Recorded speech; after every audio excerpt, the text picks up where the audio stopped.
Well, looks like a lot of people had something to say about what I was talking about in the last video, and it seems to me like one of the major points of contention has nothing to do with the ban itself, but rather, Smogons.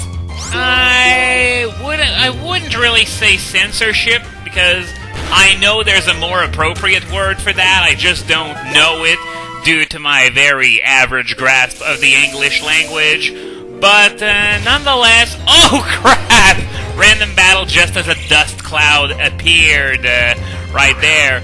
I'm just gonna cut that, there for a second, because I noticed, while editing the last video that, the dowsing machine was pinging like crazy in this area. I remember having a lot of trouble finding this particular item on my first playthrough of this game. I was like, where the fuck is it? I was searching like every wall, and it didn't occur to me to search on that particular wall that I'm right next to. And with the really high encounter rate in this place, it makes it all the more annoying to search for it. Now, I think I'm really close to it, and it should be here. It's a revive. Well, not a max revive, but hey, not complaining. So, when you pass that doctor by, make sure to talk to him, because PP goes down the tubes really, really fast in this cave, Boldor or not. So, yeah, as I was saying, it seems like the way Smogon's handling things is almost as problematic for most people as the issue itself. And just to get the pulse of my viewers, I made a poll on my blog. Feel free to go and answer it if you want. And I asked what Smogon should do. Now, of course, the status quo is winning. It's something that I pretty much expected, but a strong second is the option to ban only Sandvale Garchomp. Now, I'm not sure. I mean, sure, Rough-Skin Garchomp is inoffensive enough, while Sandvale is a lot more problematic. But if you ban Sandvale Garchomp, then you're opening the door to ban exclusively, Speed Boost Blaziken, Prankster Incarnate Thundurus, Sand Rush Excadrill. So, if you want to allow only Rough-Skin Garchomp while keeping Sandvale available on other Pokemon, then you pretty much have no choice but to unban those secondary, never-used abilities on these three other Pokemon. And then you could start, I guess, banning moves on certain Pokemon, like, I don't know, now that Who has a Regenerator, it's a lot harder to make an example out of it, I guess, because it's still Uber without Regenerator, and since it has Regenerator, it might still be Uber without Sacred Fire. I have absolutely no idea, to be perfectly honest with you, because such a metagame doesn't even exist. But I think I've talked enough about that. It's time to move on to those three last Pokemon that are found in this place that I wanted to talk about but didn't last time. I've already made the comparison between Galvantula and Electros without talking too much about Electros itself. It evolves from Tynamo, which is a rather rare encounter in this cave. It's found a bit more commonly in the second basement, which we're going to be checking out real soon after we're done with that armada of Plasma Grunts. But yeah, Electros is one of the very few Pokemon with no weakness whatsoever, unless gravity is used, it goes without saying. Yeah, Mono Electric type with Levitate. Very, very cool concept. Fortunately, it did fall a little short of its true potential in Black and White 1, because, well, it has a higher physical attack than special attack, though its special attack is definitely serviceable. And unfortunately, it didn't have Thunder Punch. It had to choose between either Spark or Wild Charge, so that's a pretty tough choice. A really weak move, or an average strength move with recoil, so not a very good choice to make. It does have access to stuff like Flamethrower, however, to sort of make up for it. and it had other moves like Brick Break and Crunch and stuff like that. So in terms of move pool, the main problem has to be the physical stab, but it changed a lot in Black and White 2 as it obtained a lot, and I do mean a lot of tutors. Notably, there's Drain Punch and Giga Drain. That's right, it gets both of them now. So, yeah, now on top of having pretty decent attack stats, it can actually use the fact that it has no weakness to its advantage a bit longer by recovering some HP. And it now also gets the all-important Thunder Punch that I just mentioned earlier. It gets Fire Punch, Super Power, Aqua Tail. So, Electros's move pool woes are pretty much over. Of course, there's the fact that it's slow as sin, but it's suddenly a lot more capable with all those new move tutors that popped up in Black and White 2. In fact, it's so good now that I'm sort of considering using it on my team in White 2 when I do get it. So that's it for the electric Pokemon that we can find in Chargestone Cave. The other two are of the Steel type. Let's start with Klinklang, completely randomly. Klinklang, in terms of design, has to be one of the biggest disappointments in this game. Because when Klink was first announced, well, you know, it was just two gears linked together, but I was under the impression that it was going to evolve into something awesome, like a clockwork Pokemon or such. Admit it, a clockwork Pokemon would be absolutely amazing. Unfortunately, it didn't quite work out. All they did was just add more gears, which makes it into the modern day counterpart of Magneton, I guess. Though I guess it's sort of slightly better than Magneton in that the gears aren't all the same design, whereas Magnetons were just 3 Magnemites, stuck together. Same for Doug Trio. So, yeah, basically, it's better. Klinklang's better than Magneton in terms of design, in the same way that Cancer is better than AIDS.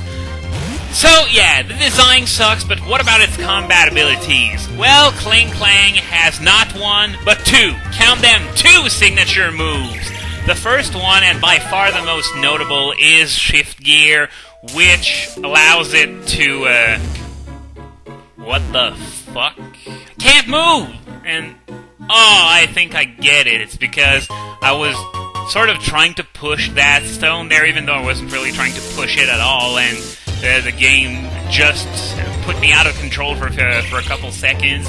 But anyway, Shift Gear is another one of these really awesome stat boosts given to really underpowered Pokemon. Shift Gear increases attack by 1 stage and speed by 2 stages. So that's a very, very good move on something like Klinklang. That can always use more physical attack, and that's a bit on the slow side, so it can also use a lot more speed. So, Klinklang without Shift Gear, just don't even think about it. Unfortunately, in terms of offense, it barely has anything at all, quite frankly. It's got Gear Grind, which is sort of a slightly less accurate Steel-type Bone Meringue. It hits twice for 50 power, and it has 85% accuracy. Personally, even though it can break through subs, my personal preference would go for Iron Head instead. But wait, it doesn't even get Iron Head, so you're stuck with the Gear Grind, whether you like that 85 accuracy or not. Anyway, here's, oh great, another Dust Cloud Mist. Not that I really care at this point. But yeah, this is the second basement that I was talking about earlier on. It's where Tynamo can be found a bit more commonly than on the other floors, because as I said, Tynamo is a pretty rare encounter, so you're gonna go batshit crazy trying to find one on the other floors. So by all means, do come here. Now I'm almost out of Earthquake PP on Excadrill, and I want to keep some just in case. So in the lead, Sigilif goes. Now, it might not be the best idea to send Sigilif in the lead in a dungeon full of electric types, or rock types for that matter, but oh well, I think I can still manage given that we're still talking about like a very high-level Sigilif nonetheless. So yeah, beyond the gear grind, Kling Clang basically just has return. No joke. That's gear grind, return, and that's it. It's got that kick-ass move, shift gear, to increase its attack and speed, and it barely has any shit to use it with. Of course, it does get like Thunderbolt and Volt Switch on the special side, but its special attack is nothing to write home about, and it's not boosted by shift gear, so that means it's stuck using physical moves, and the list of its physical moves is about as long as the list of Australian animals that don't kill you. So, unfortunately, well, I want to like it because of shift gear, but it's just, no, don't bother using it. Now, the other steel type you can find in this place, Ferrothorn, is arguably the single best defensive Pokemon in the entire game. And yes, that includes Ubers. Ferrothorn is consistently in the top 10 in the Uber rankings, and I think it was 3rd last month in Overused. So yeah, if you have any doubt that Ferrothorn is one of the best Pokemon around, well, the numbers speak for themselves. Ferrothorn is more or less an improved version of Fortress. It's much bulkier, it's better offensively as well, thanks to slightly higher attack and power whip. It's very, very slow though, but it's not really a problem because, well, it's so good at everything else. And okay, here it is. I was sort of, walking all over this paralysis heal without being able to find it now. This one is, I guess it's downstairs, so I guess I'm going to get a move on. So, yeah, I was talking about how Ferrothorn is sort of an improved Fortress. Well, that's not entirely true, though, because Fortress has two things that Ferrothorn doesn't have, namely Toxic Spikes and Rapid Spin, which give Ferrothorn still a very viable niche, even though both Pokemon have very similar typings. They share the same quadruple weakness to fire, for instance. But yeah, despite Ferrothorn's ascension as one of the best Pokemon in the game, people still use Fortress as well, which is a testament to how good Fortress actually is. So, just do the math. If Ferrothorn is theoretically even better, even though it can't do everything that Fortress can do, well, let's just say I can fully understand why so many people hate Ferrothorn so badly. I mean, people have hated Chansey and Blissey since the dawn of time, since, well, it just won't die, ever. And even though this is a game where offensive threats are typically much more dominant than defensive ones, it's always the very best defensive Pokemon that people really, really, really hate, and that applies to Ferrothorn as well. I've seen people not use Ferrothorn at all on the principle that they just hate it so much when they face it. And you know what? I'm not gonna stop you, but you're missing out on a great occasion to make your opponent curse like mad, because if you hate Ferrothorn when you face it, that's pretty much the case for anyone out there, including myself. I don't really like being faced with Ferrothorn because it's just so damn good, but at the same time, when you are the one who uses it, you suddenly like it a whole lot more because it can do so much for you. So, yeah, this is something to keep in mind when you refuse to use a Pokemon out of principle, is that you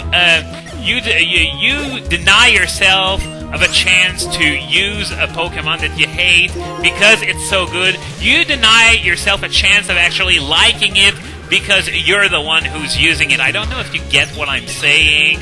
Possibly, possibly not, because I'm sort of incompetent when trying to explain stuff like that. But, whatever. I tried making my point, and if I failed, whatever. So, we are still quite a ways from the end of Chargestone Cave, so I'm afraid we are going to be spending a few more videos in this place.